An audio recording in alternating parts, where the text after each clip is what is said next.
Hello అండి, అందరికీ నమస్తే. Welcome to my channel. ఈ చలికాలం రాగానే వాతావరణం చేంజెస్ వల్ల పిల్లల్లోని ఎక్కువగా దగ్గు, కఫం అలాంటివి చాలా ఎక్కువ ఉంటూ ఉంటాయి అన్నమాట.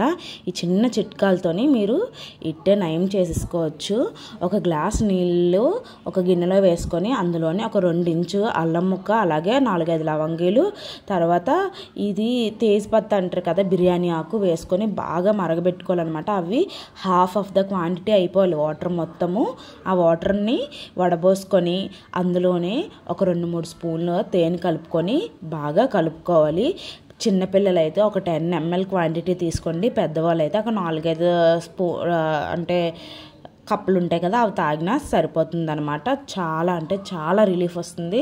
ఇందులోని మనకి అన్ని ఆరోగ్య ప్రయోజనాలు ఉన్నవన్నీ చూసారా. అల్లం అంటే యాంటీ ఇన్ఫ్లమేటరీ లక్షణాలు ఉండడం వల్ల మనకి బాడీకి ఎంతో మేలు చేస్తుంది, కఫాన్ని కూడా కరిగిస్తుంది అనమాట. ఇంకో చిట్కా ఏంటంటే లెమన్ ఉంటుంది కదా, లెమన్ని స్క్వీజ్ చేసి పిక్కలు తీసి లైట్గా వేడి చేయాలన్నమాట. ఎక్కువ వేడి చేయకూడదు. అందులోనే తేనె కలిపి ఒక 2 స్పూన్స్ పిల్లలకు పట్టించారంటే గొంతుకి చాలా రిలీఫ్ ఉంటుందన్నమాట. తేనెలో కూడా చాలా మంచి లక్షణాలు ఉన్నాయి కదా, అలాగే కఫాన్ని కూడా కరిగిస్తుంది. ఈ చిట్కా అయితే మా ఇంట్లో వాడుతారనమాట. ఇది సరిసవల నూనె ఉంటుంది కదా, సరసు తేలు అంటారు, దాన్ని కొంచెం చేతులకు అద్దించుకొని అలాగా కొద్దిగా చేయిని ఒక గోరువెచ్చగా హీట్ చేసుకోవాలన్నమాట. మరీ ఎక్కువ హీట్ అయితే పిల్లలు తట్టుకోలేరు.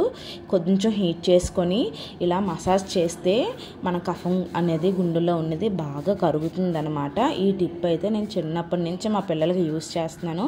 బాగా వర్కౌట్ అవుతుంది.